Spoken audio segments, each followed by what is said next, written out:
Chemical reactivity of benzene हम देखते हैं तो बेंजीन में क्या नजर आ रहा है, 3 पाई बॉन्ड नजर आ रहे हैं।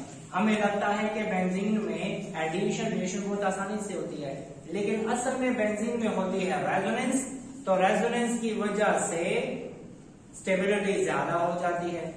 हमने ऑलरेडी डिस्कस किया था कि due to delocalization of electron every electron will be attracted by 6 carbon atom of benzene ring. तो जब 6 कार्बन एटम एक इलेक्ट्रॉन को अट्रैक्ट कर रहा है तो उन इलेक्ट्रॉन को निकालना मुश्किल हो जाता है। दैट्स व्हाई बेंजीन में एडिशन तो हो जाती है, आसानी से नहीं होती। हम यहाँ पे देख लेते हैं अब होगा क्या। बेंजीन के ऊपर अटैक करने के लिए आएगा इलेक्ट्रोफाइल, तो वो ऐड नहीं हो सकता, वो इधर के हाइड्रोजन को रिप्लेस कर देता है। ऐसे रिएक्शन को बोला जाता है इलेक्ट्रोफिलिक सब्स्टिट्यूशन रिएक्शन। याद रहे बेंजीन में 3 किस्म के रिएक्शन होते हैं, एक एडिशन रिएक्शन, दूसरा इलेक्ट्रोफिलिक सब्स्टिट्यूशन रिएक्शन और तीसरा ऑक्सीडेशन रिएक्शन। याद रहे अगर पूछा जाए बेंजीन यूजुअली अंडरगोज, तो यूजुअली अंडरगोज 3 रिएक्शन। वाइल अगर कोई पूछे कि बेंजीन मोस्टली अंडरगोज, तो वो है इलेक्ट्रोफिलिक सब्स्टिट्यूशन रिएक्शन। याद रहे मोस्टली और यूजुअली में फर्क है। अगर कहा जाए यूजुअली अंडरगोज तीनों, मोस्टली अंडरगोज 1, कौन से वाला, electrophilic substitution reaction. These are the characteristic reaction. अगर पूछा जाए बेंजीन का कैरेक्टरिस्टिक रिएक्शन कौन सा है, इलेक्ट्रोफिलिक सब्स्टिट्यूशन रिएक्शन। ये है कैरेक्टरिस्टिक रिएक्शन ऑफ बेंजीन। अब आते हैं पहले रिएक्शन की तरफ, एडिशन रिएक्शन। याद रहे जब भी बेंजीन में हम एडिशन करते हैं तो एरोमेटिक कंपाउंड से बन जाता है नॉन एरोमेटिक कंपाउंड। बेंजीन खत्म हो जाएगा, एरोमेटिक कैरेक्टर खत्म हो जाएगा। तो पहला रिएक्शन है एडिशन रिएक्शन, और एडिशन में कौन सा है, एडिशन ऑफ हाइड्रोजन, जो हमने ऑलरेडी डिस्कस किया। हमने क्या डिस्कस किया कि बेंजीन में 3 हाइड्रोजन के मॉलिक्यूल ऐड हो सकते हैं। तो देख लें, ये है बेंजीन, 3 हाइड्रोजन मॉलिक्यूल ऐड हुए। यूजुअली निकल इस्तेमाल करते हैं तो 200 से 250 डिग्री सेंटीग्रेड चाहिए, लेकिन बेंजीन की रिएक्टिविटी कम हो गई तो हमें टेम्परेचर ज्यादा देना पड़ता है। प्लैटिनम या पैलेडियम इस्तेमाल किया जाता है तो हम नॉर्मली रिएक्शन करते हैं रूम टेम्परेचर पे। यहाँ पर कितना टेम्परेचर है, 150 डिग्री सेंटीग्रेड। प्लैटिनम पैलेडियम की प्रेजेंस में भी हमें टेम्परेचर हाई देना पड़ता है। तो ये इस बात का सबूत है कि बेंजीन स्टेबल है, बेंजीन की रिएक्टिविटी बहुत कम है, इसी वजह से हमें टेम्परेचर बहुत ज्यादा देना पड़ता है। सो benzene react with hydrogen in the presence of निकल, प्लैटिनम और पैलेडियम। प्लैटिनम पैलेडियम होगा तो 150 डिग्री सेंटीग्रेड, निकल होगा तो 250 से 300 degree centigrade. So we get cyclohexane. तो ये हो गया हाइड्रोजनेशन। ये एरोमेटिक है लेकिन ये एलिफैटिक है, नॉन एरोमेटिक। ठीक है, तो जब भी एडिशन रिएक्शन होता है तो एडिशन रिएक्शन होने से पहले एरोमेटिक, एडिशन रिएक्शन के बाद नॉन एरोमेटिक हो जाता है। अब बेंजीन के साथ साथ टोलुइन में भी हम हाइड्रोजनेशन कर सकते हैं। दिस इज टोलुइन, इसको बोला जाता है क्या, टोलुइन। टोलुइन में हम ऐड कर रहे हैं हाइड्रोजन, सेम कंडीशंस। निकल होगा तो ये, प्लैटिनम पैलेडियम होगा तो 150। पाई बॉन्ड गया, 2 हाइड्रोजन आए, फिर पाई बॉन्ड गया, 2 हाइड्रोजन आए, फिर पाई बॉन्ड गया, 2 हाइड्रोजन आए। So we get what, we get methyl cyclohexane. इसका नाम क्या है, मिथाइल साइक्लोहेक्सेन। बेंजीन से बनता है साइक्लोहेक्सेन, लेकिन टोलुइन की हाइड्रोजनेशन से बनता है मिथाइल साइक्लोहेक्सेन। ठीक है, क्लियर हो गया। ये है एडिशन ऑफ हाइड्रोजन। अब करते हैं एडिशन ऑफ हैलोजन। याद रहे हम हैलोजन को ऐड करते हैं तो हमें कंडीशन देनी पड़ती है क्या, सनलाइट या यूवी लाइट। यूवी लाइट की प्रेजेंस में ये रिएक्शन होता है। तो देखिए अच्छा होगा क्या, when benzene is treated with chlorine or with bromine in the presence of light, it produces hexahalocyclohexane। ये क्या है देख लेते हैं। ठीक है अच्छा, ये बेंजीन है और हमने कंडीशन में प्रोवाइड किया हुआ क्या, सनलाइट और यूवी लाइट। एक पाई बॉन्ड जाएगा, दो सिग्मा बॉन्ड बनेंगे, एक क्लोरीन यहां दूसरा क्लोरीन यहां, फिर पाई बॉन्ड जाएगा, दो क्लोरीन अटैच हो जाएंगे, फिर पाई बॉन्ड जाएगा, दो क्लोरीन अटैच हो जाएंगे। तो इसका मतलब ये हुआ कि हर कार्बन के साथ एक एक क्लोरीन अटैच हो जाएगा। तो आकाश इस कंपाउंड का नाम क्या होगा, देखें क्लोरीन क्लोरीन क्लोरीन ये हर के साथ है, तो 1 2 3 4 5 6 हेक्साक्लोरोसाइक्लोहेक्सेन। तो मैंने कहा हेक्सा हेलो, हेलोजन क्या है, हेक्साक्लोरोसाइक्लोहेक्सेन। तो ये हो गया 1 2 3 4 5 6 हेक्साक्लोरोसाइक्लोहेक्सेन। याद रहे कि जब भी हम एडिशन ऑफ हैलोजन करते हैं, so this takes place in the presence of sunlight. Benzene में करेंगे तो हेक्साहेलोसाइक्लोअल्केन बन जाएगा। ठीक है, यहां पर देख लेते हैं। लेकिन अगर हम टोलुईन में करेंगे, बेंजीन में क्लोरीन हम ऐड करते हैं लाइट की प्रेजेंस में, तो एडिशन हो जाती है। लेकिन टोलुईन के साथ ट्रीट करेंगे तो एडिशन नहीं होगी, सब्स्टिट्यूशन होगी। याद रहे, आपने एमसीक्यू में याद रखना है, benzene on reaction with chlorine in the presence of light, which reaction takes place, addition reaction takes place, while when we treat toluene in the presence of UV light with halogen, we get substitution reaction। कौन सा reaction होगा, substitution. Substitution क्या है, एक जाएगा दूसरा आएगा। कौन सा सब्स्टिट्यूशन है, फिर वो भी देख लेते हैं। रेडिकल सब्स्टिट्यूशन है, अच्छा फ्री रेडिकल सब्स्टिट्यूशन। यहां पर हो जाएगा रेडिकल सब्स्टिट्यूशन रिएक्शन।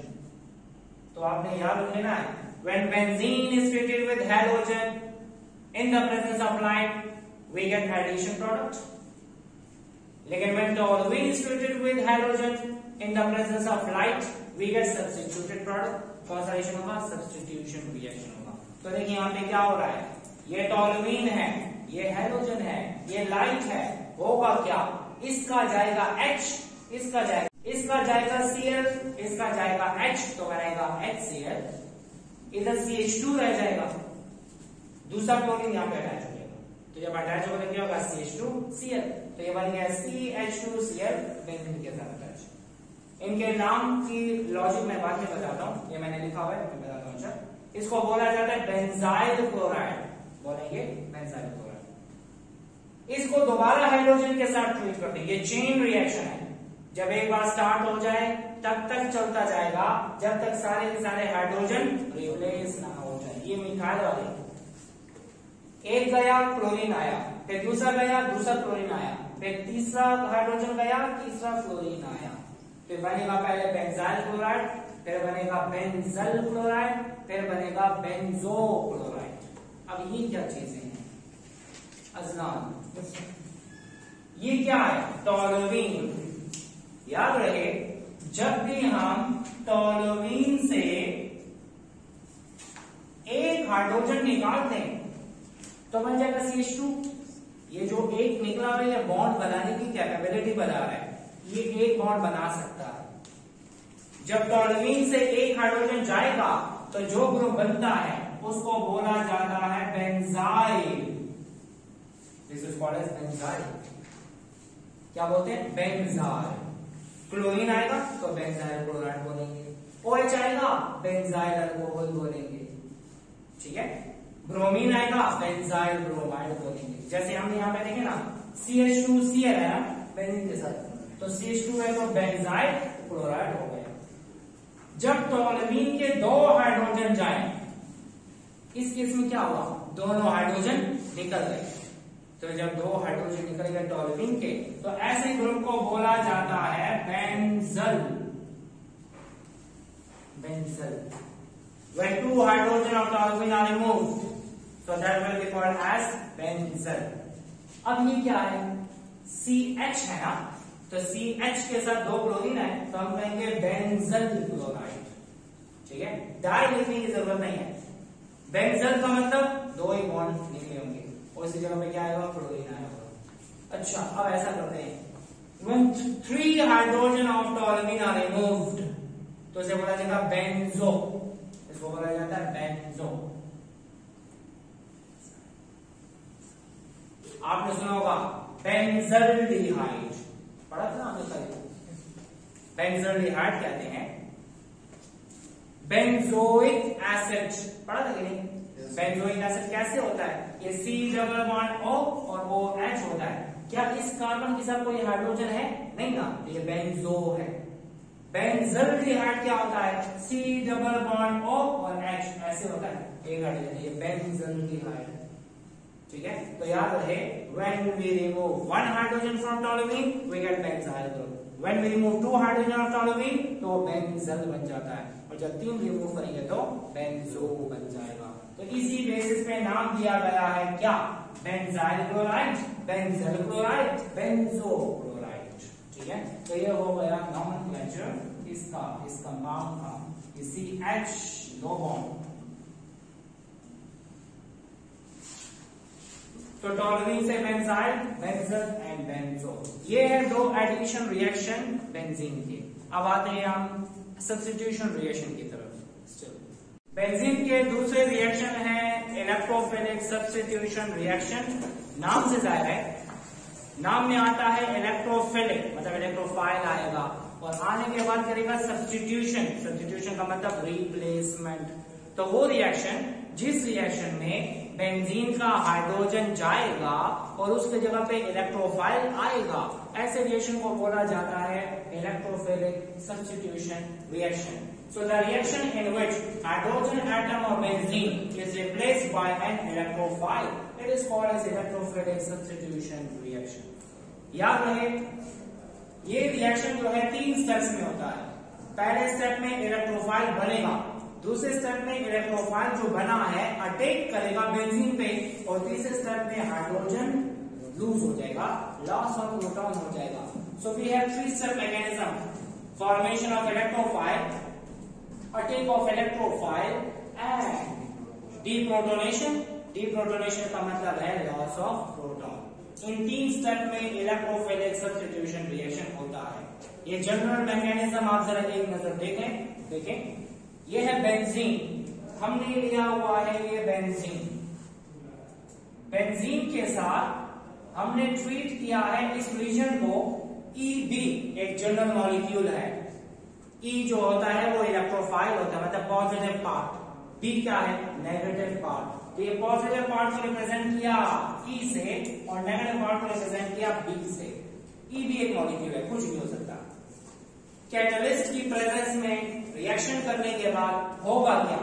बेंजीन का गया H किसके साथ? B के साथ, तो बन जाएगा HB, और इलेक्ट्रोफाइल आके यहाँ पे अटैच हो जाएगा.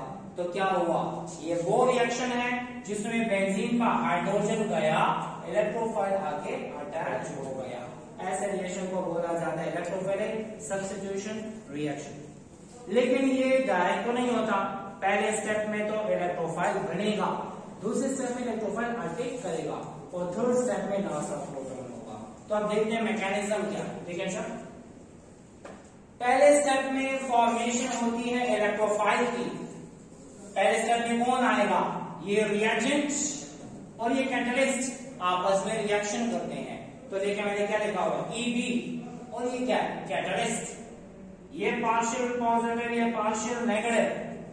याद रहे, यूजुअली कैटलिस्ट लिविस एसिड होता है, मतलब वो लोन से एक्सेप्ट करता है. तो देखिए होगा क्या? ऐसा होता है कि ये जो B है इलेक्ट्रॉन E का लेके जाएगा, एक अपना इलेक्ट्रॉन और इसका भी इलेक्ट्रॉन लेके जाता है कैटलिस्ट के साथ, तो बना देता है B कैटलिस्ट. इसने क्या बनाया? B catalyst. अब E के ऊपर कौन सा चार्ज आया?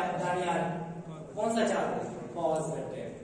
तो पहले स्टेप में ये रिएक्शन कैटलिस्ट के साथ रिएक्शन करता है और रिएक्शन करने के बाद बना देता है इलेक्ट्रोफाइल।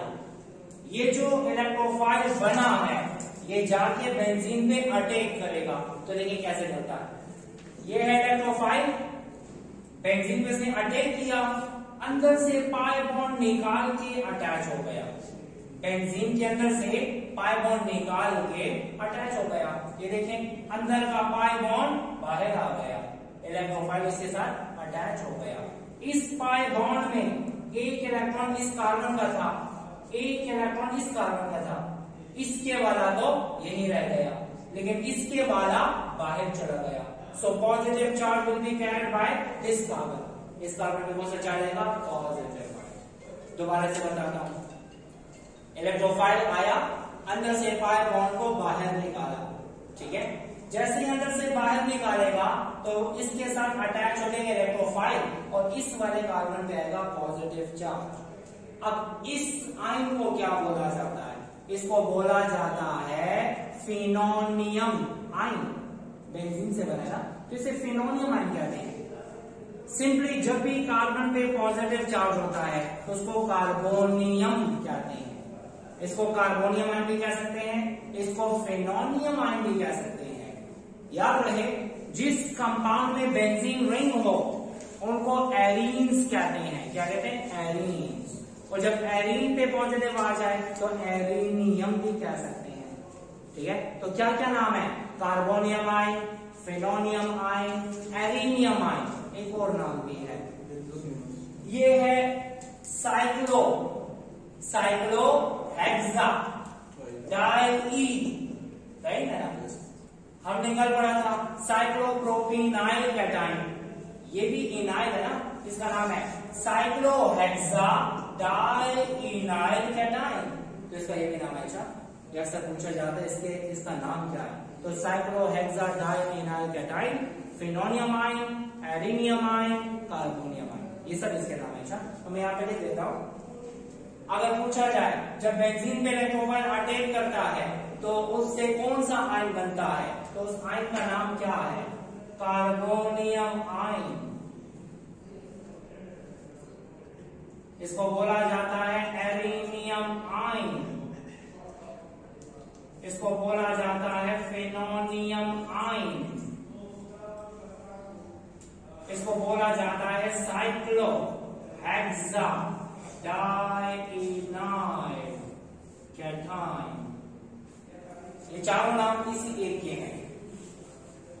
ये जो हमारे पास अक्सर एमसीक्यू में पूछा जाता है कि इलेक्ट्रोफाइल के अटैक करने के बाद जो आयन बना है उसका नाम क्या है, उसका नाम पता होना चाहिए। चार नाम हैं। और इसके अलावा ये पूछा जाता है कि इलेक्ट्रोफाइल के अटैक करने के बाद जो इंटरमीडिएट बनता है क्या वो एरोमेटिक है? तो याद रहे, दिस इज नॉन एरोमेटिक, ये एरोमेटिक नहीं होगा। दिस इज नॉन एरोमेटिक, ये एरोमेटिक नहीं होगा। अच्छा, पहले स्टेप में इलेक्ट्रोफाइल बन गया, दूसरे स्टेप में इलेक्ट्रोफाइल ने अटैक कर लिया, थर्ड स्टेप में लॉस ऑफ प्रोटॉन होगा। लेकिन जब तक लॉस ऑफ प्रोटॉन नहीं होगा उससे पहले रेजोनेंस होती जाएगी। किसमें? इसमें। इसमें कौन सा चार्ज? पॉजिटिव। इसको, इसकी डेफिशिएंसी को पूरा करने के लिए ये बॉन्ड ऊपर चला जाता है। धन्यवाद। कहां जाएगा बॉन्ड? ऊपर जाएगा। ये बॉन्ड गया यहां से ऊपर, तो जब बॉन्ड ऊपर गया तो पॉजिटिव ऊपर खत्म। अब पॉजिटिव कहां आएगा? ये नीचे आएगा, क्योंकि इसका जो इलेक्ट्रॉन है वो ऊपर चला जाएगा। तो पॉजिटिव चार्ज आया यहाँ पे, तो बन गया ये वाला स्ट्रक्चर, पाई बॉन्ड ये और पाई बॉन्ड ये। अब इसका पॉजिटिव खत्म करने के लिए ये बॉन्ड आता है यहाँ पर, तो जब ये बॉन्ड यहाँ आएगा तो ये वाला पॉजिटिव खत्म, अब पॉजिटिव आएगा इस वाले कार्बन पे। तो ये डीलोकलाइजेशन चलती जाती है। इस डीलोकलाइजेशन को बोला जाता है रेजोनेंस। तब तक रेजोनेंस होगी जब तक के थर्ड स्टेप ना हो जाए। और थर्ड स्टेप क्या है? Loss of proton. ठीक है, तो पहला स्टेप थर्ड स्टेप की तरफ आती है लॉस ऑफ प्रोटॉन की तरफ। लॉस ऑफ प्रोटॉन मतलब पहले स्टेप में इलेक्ट्रोफाइल बना, उसने अटैक किया बेंजीन पे, बेंजीन पे अटैक करने के बाद बनाया कार्बोनियम आयन, उसमें हुई रेजोनेंस, रेजोनेंस होने के बाद अब क्या होगा, तो लॉस ऑफ प्रोटॉन होगा। हम कहते हैं कैटलिस्ट वो चीज होती है कि जो रिएक्शन को स्पीड अप करती है लेकिन आखिर में अपनी हालत में रिकवर हो जाती है। अब कैटलिस्ट ने क्या लिया हुआ है, बी, ये बी को वापस देगा, जब वापस देगा तो अपनी हालत में रिकवर हो जाएगा। तो जो कैटलिस्ट में चेंजेस आई हैं वो आ जाएगा और ये इसके साथ रिएक्शन करेगा। देखिए होगा क्या, ये बी कैटलिस्ट है, हाइड्रोजन इससे गया बी के साथ तो क्या बना देगा, HB। कैटलिस्ट इससे अलग हो गया, रिकवर अपनी फॉर्म में रिकवर हो गया। अब क्या होगा, ये जो बॉन्ड है अंदर शिफ्ट हो जाएगा और जब बॉन्ड अंदर शिफ्ट हो गया तो ये हो गया क्या, दोबारा से बेंजीन बन गया। This product is called as substituted product. डालिया स्टॉप का अब ये तो हमने जनरल रिएक्शन पढ़ लिया। अब आते हैं हम स्पेसिफिक रिएक्शन की तरफ जो है नाइट्रेशन। नाइट्रेशन और बेंजीन का मतलब क्या, वो रिएक्शन जिसमें बेंजीन का हाइड्रोजन जाएगा और नाइट्रो ग्रुप अटैच हो जाएगा, ऐसे रिएक्शन को बोला जाता है nitration. So the reaction in which hydrogen of benzene is replaced by a nitro group. So this is called as nitration of benzene. अब रिएक्शन क्या होगा, benzene will be treated with concentrated nitric acid. हमने benzene को treat करना है किसके साथ, concentrated nitric acid in the presence of sulfuric acid at 60 degrees centigrade. So what will we get? We get nitrobenzene. अब इसका मैकेनिज्म बुक में तो नहीं है लेकिन आप समझ में इसी तरह होगा। जब भी आपको पेपर में आ जाए नाइट्रेशन और बेंजीन तो आपने मैकेनिज्म के साथ लिखना है, ठीक है। अब यहां देख लेते हैं पहले स्टेप में क्या होता है, ये जो रिएजेंट है वो कैटलिस्ट के साथ रिएक्ट करता है। तो पहले होगा फॉर्मेशन ऑफ इलेक्ट्रोफाइल, ये HNO3 है और ये H2SO4 है, मैंने उनको सेपरेट करके लिखा है। HNO3 का OH अलग, NO2 अलग, तो क्या हो गया HNO3। H2SO4 का H अलग, HSO4 अलग, तो क्या कर दिया, इसका जाएगा OH, इसका जाएगा H, तो बनेगा क्या H2O। अब इसके ऊपर आएगा पॉजिटिव चार्ज तो नाइट्रोनियम आयन बन गया, नाइट्रोनियम आयन, ये बन गया नाइट्रोनियम आयन, मतलब इलेक्ट्रोफाइल बन गया। OH H के साथ गया वाटर बना, NO2 पे पॉजिटिव आया, HSO4 पे नेगेटिव आया।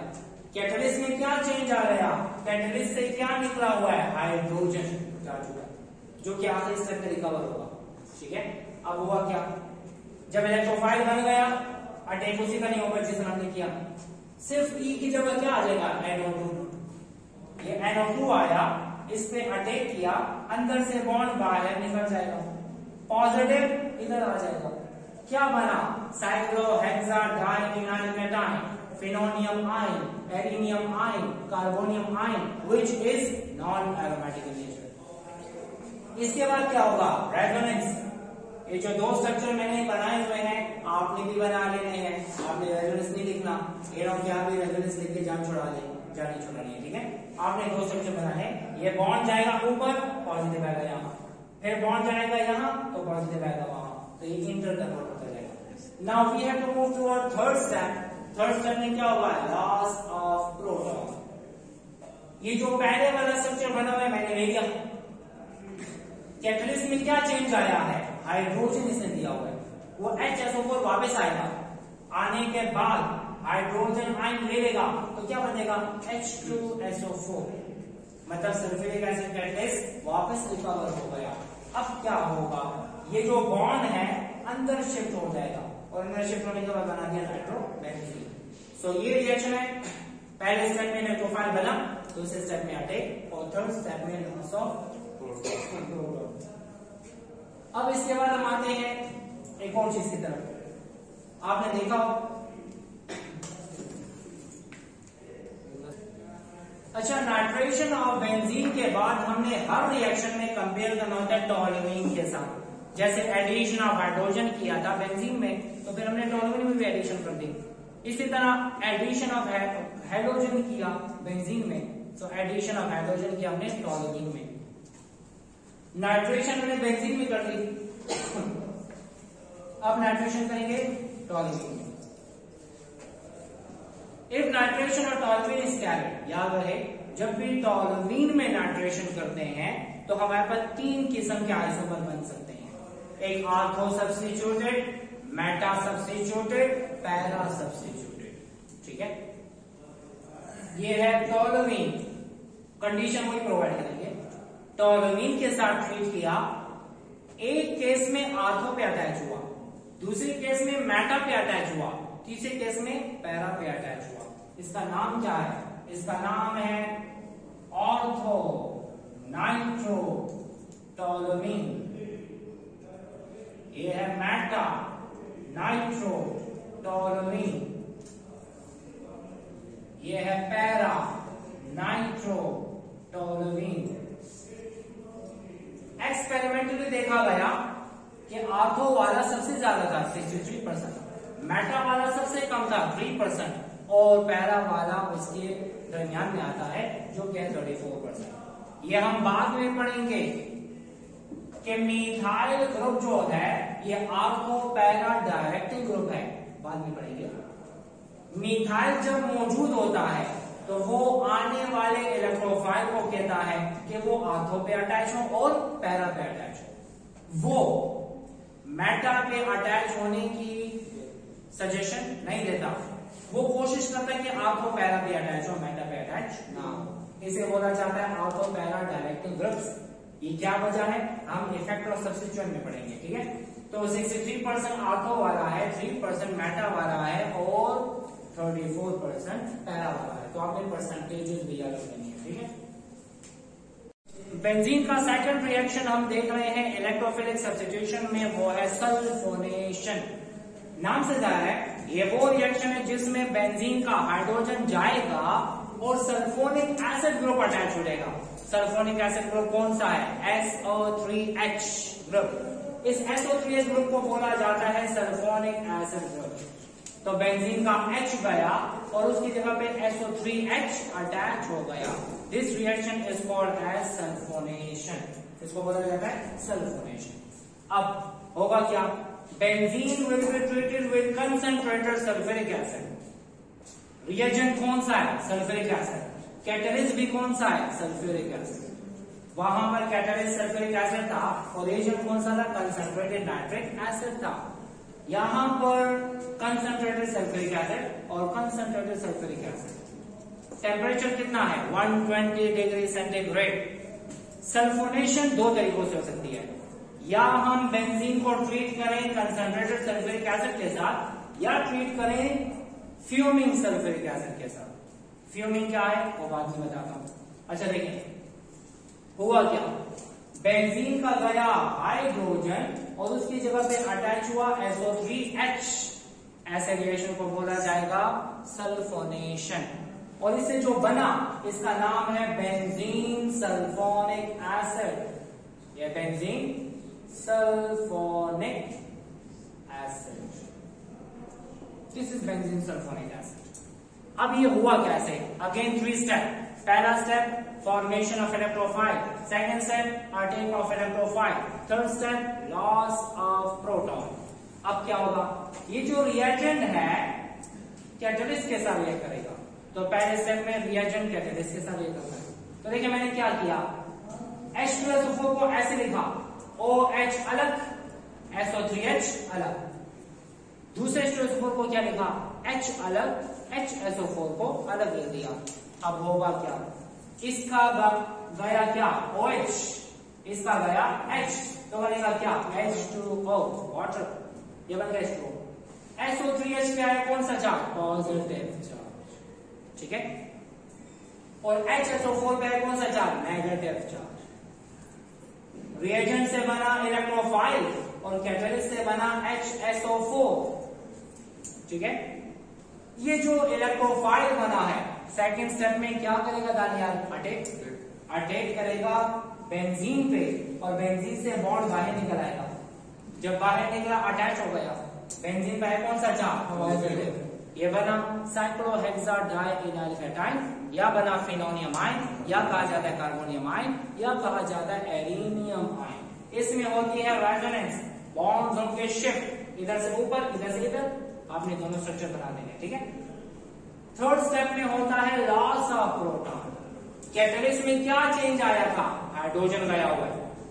थर्ड स्टेप में हाइड्रोजन निकलेगा बेंजीन से और ले लेगा कौन, HSO4, तो बन जाएगा H2SO4, और ये बॉन्ड चला जाएगा अंदर तो बन गया benzene sulphonic acid.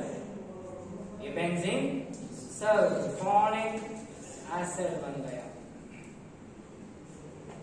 Clear?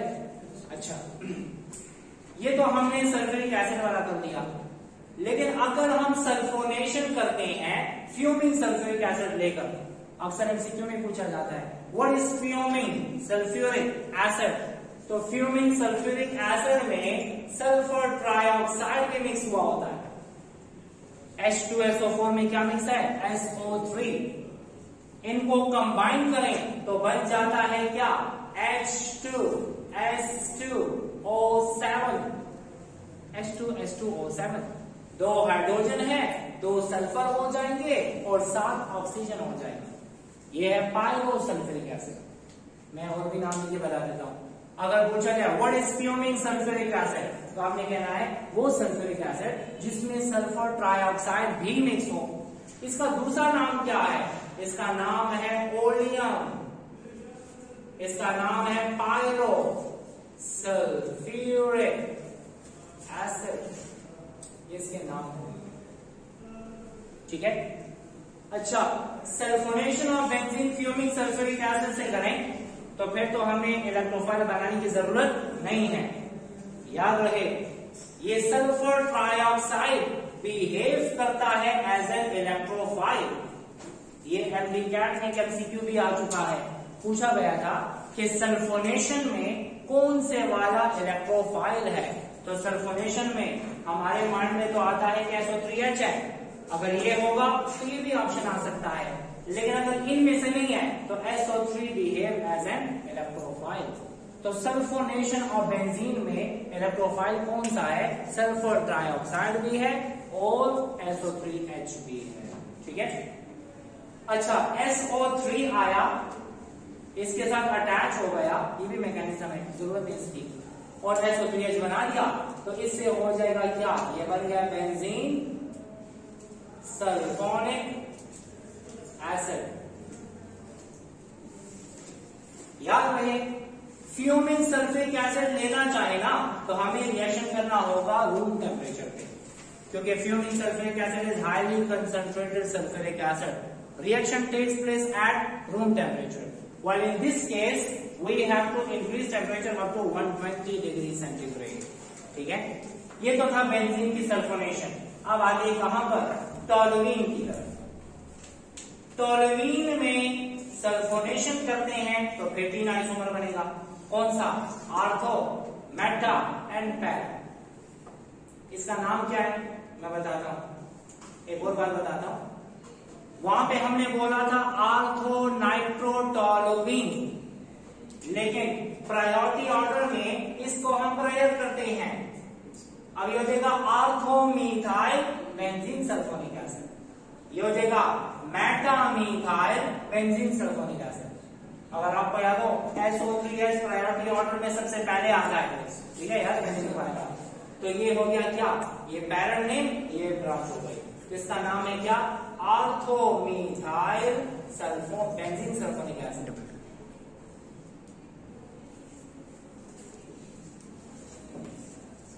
मेटामीथाइल benzene sulphonic acid and paramethyl benzene sulphonic acid.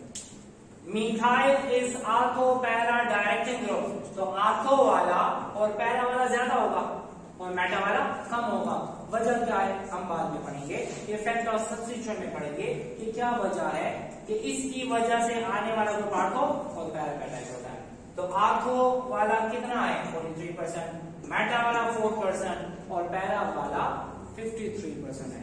So this is all about sulfonation of benzene and we have to move towards Halogylation of benzene is in next lecture.